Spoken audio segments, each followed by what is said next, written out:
I'm Joe. I'm sitting here with Cindy Padilla of the Graduate Student Research Association. First, can you tell me about the art gala? Sure.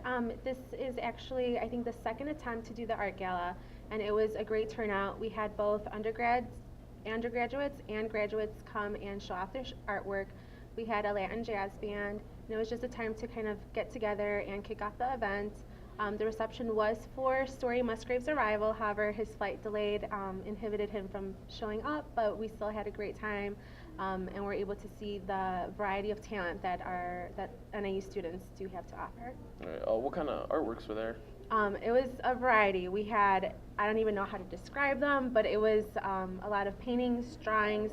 We had a sculpture, and obviously the art of music. So it was just a good variety. Okay, can you tell me who's involved with the association? In the Graduate Student Research Association, right now we have mainly grad students involved, but we also encourage undergraduates to involve. So this year we have 2 undergrad representatives to help us recruit and involve undergraduates as well. And this is just a showcase to for professional day for students to actually present their research in a conference-like style as it would be professionally. How many years? How many years has this conference been going on? This is our fourth year. This is our 4th year, Okay. and it's just it's a new organization. It's still in its early stages, so we hope that one day it'll be sustainable and kind of something that alumni will come back and enjoy. Can you tell me more about how the conference benefits students here at NIU? Sure. The conference really gives the students an opportunity to present their research in a professional manner. So there are professional conferences throughout the years across disciplines. So this really gives them a chance to practice their public speaking and kind of show off their talents in their disciplines. Coming over, I appreciate you spending your time with me. All right, thank you for having me. After leaving high school weeks shy of earning his diploma, Story enlisted in the U.S. Marines, where he first learned to fly.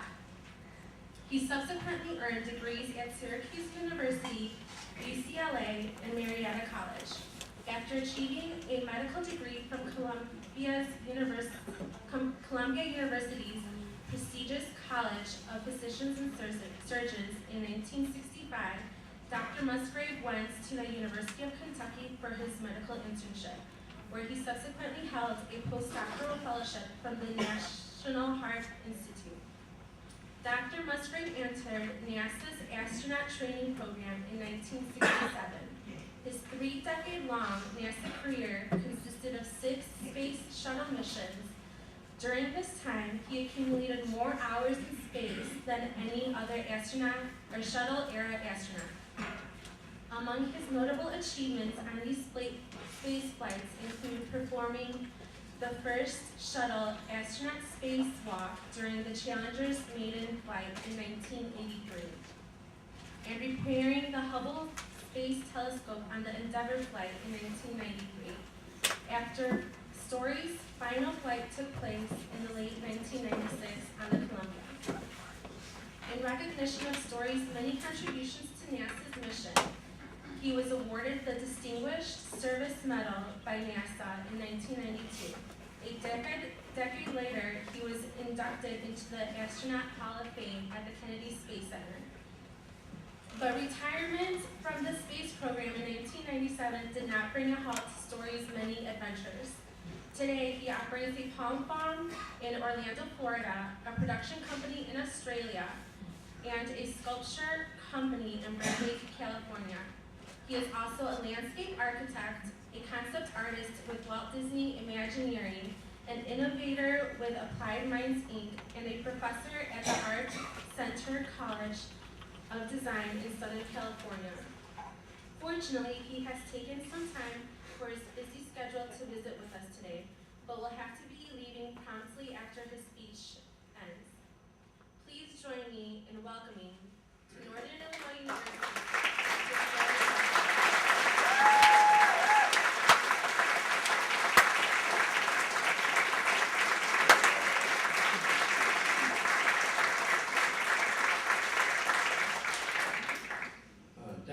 much, Cindy, on research. I'm so sorry I missed reception last night.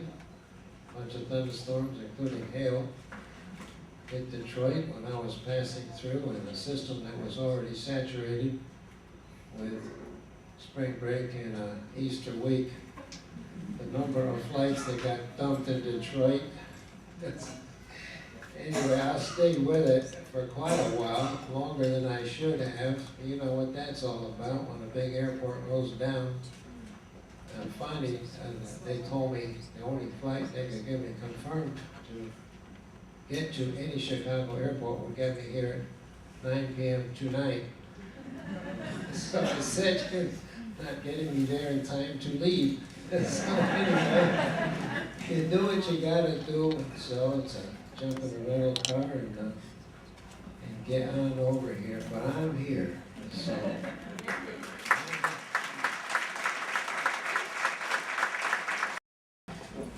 But I also have a 5-year-old. That's kid, not grandkid. And she's little story. So I'm big story, she's little story. And she's the light of my life, I can't get enough of her. So I got 7 kids, I need to add so far, right? That's the theme we're talking about today, is how you design yourself a life and keep moving. So for the storyline I'm going to tell you is, it'll hinge a little bit on repair of Hubble Space Telescope. So I've been working on that machine, that monster I should say, for 36 years. In 1975, they told me, Story, you're going to look after that machine. That's 1975 before approval. They said, you identify every possible failure, everything could go wrong on that machine, and you come up with the tools and the procedures to fix it with a spacewalk. That's out there. They could have asked me to fix it robotically with some machine, but they didn't. They said this will be the first satellite we've ever put up that from the very start, we will have designed it to be repaired with a spacewalk. So I was the astronaut, was looking after that machine, identify every possible thing that could go wrong. You come up with the tools it's going to take, and you write the procedures, able to go and repair that thing. So for 18 years, I designed Hubble Space Telescope. For 18 years, I came up with all those tools and procedures. And after all that work, thank goodness, I want you to lead repair person, your little commander, to go and fix it on a big repair mission, the first one. But, you know, along the way, I was not cynical enough to have one of my lions say, NASA put a wrong American telescope. However, I should have been cynical enough. What can happen will happen, right? So anyway, I had to get creative on that particular one there. So, but for me, it's very important for you in designing your life is, for me, the story of Hubble starts back on a farm. And so I was a farm kid, born and raised on a farm, western Massachusetts, Berkshire County, there, and I got serious on the farm at the age of 5 when the balers we had, the New Holland balers were not tied in knots. You know, these were square bales. The hay comes up and it goes out the back, twined around there, but it's supposed to tie in knots by the 1930s, yes, it's there. So the kids always ask me, they say, Story, did you always want to be an astronaut? I said, I have to tell you, no, I didn't always want to be an astronaut when I was your age, the weren't none. There were no astronauts 30s, 40s, 50s. You see, space came much later. Skipping ahead a little bit, well, National Academy of Science and NASA started talking about blind people in formal education. That's a doctrine. That program wasn't in effect yet, but I saw it coming. There was the age of 29. 29, I said, gee, I'm getting interested in space flight. I was 31 when that program happened, and I came in. And so that's going to happen to all of you too. And I think maybe biology is an incredibly promising field. The stuff is going to happen that doesn't exist today. You know, so whether it's genetic engineering, the genome project, and all the whole thing, that's where we're really going to cure diseases and things. In that particular world, the world of facility. Yeah. It's funny, very funny, when your kid comes up to you and they want something, and they're asking for it in Spanish, and you have to apologize. I'm sorry, Story, you're going to have to give me a little better because I don't know that language. Oh, try English out. Why does that work? And so, but you see, it was an incredible thing I could give this little kid just through imagination. But you know how Spanish is going to come to her later on in life, and you know how facile that brain, when it was getting wired, and had to learn 2 languages simultaneously. You know how facile she could be. So that's a lesson I got for you. What you learned back then is very important. Now, I never did finish school. That's not a path anyone, if you want to take, you want to finish school, because you really burn some bridges before you get there. And so, but the bus left me off at the barn, picked me up at the barn. I had no homework, I had no books. If I had great mentor at school, they would have looked after me. They would have understood what I have when I'm outside of school, and they would have somehow custom tailored a program which would have accounted for the life I had, but they did not.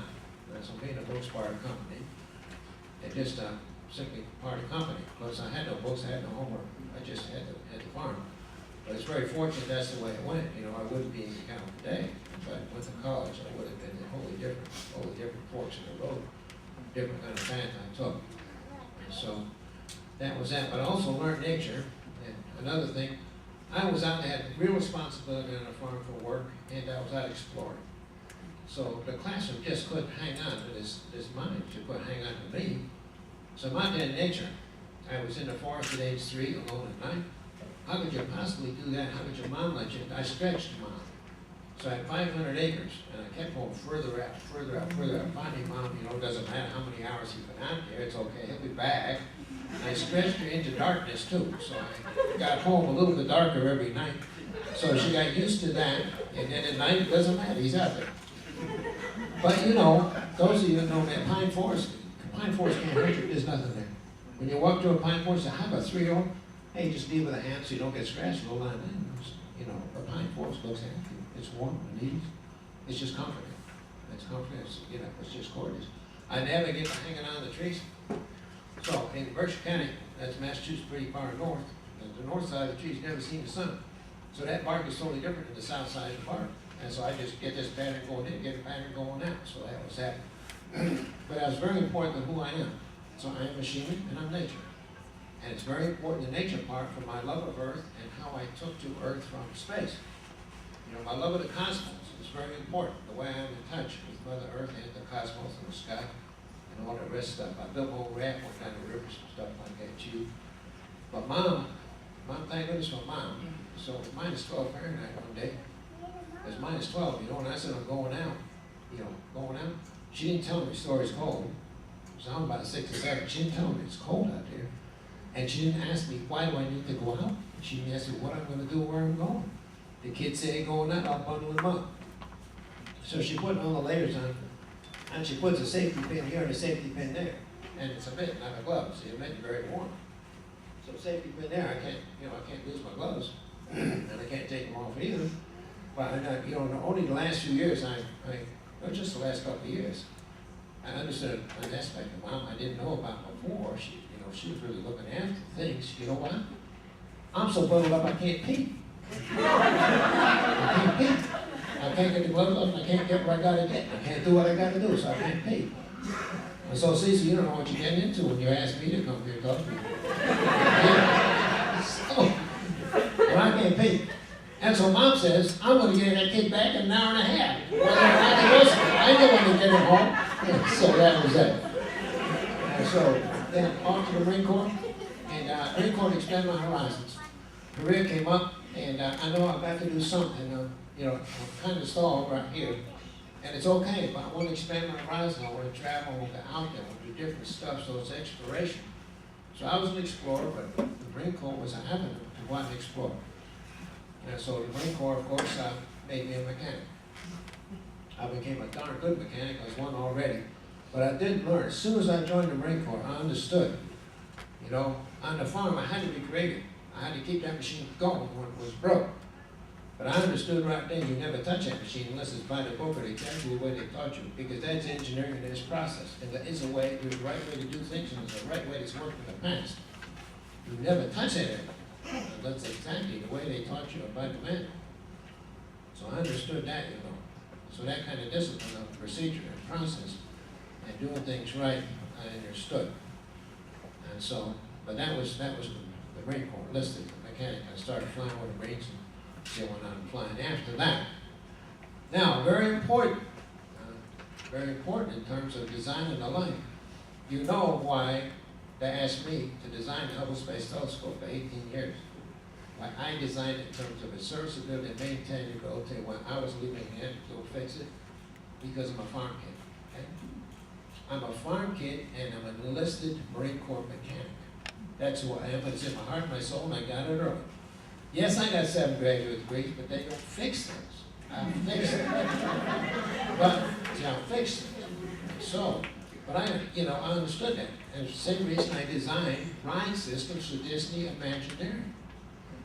I'm a farm kid and I'm a enlisted Marine Corps mechanic. I got that stuff. I got a 3-dimensional geometry, an intuitive sense of strength, mechanics, leverage.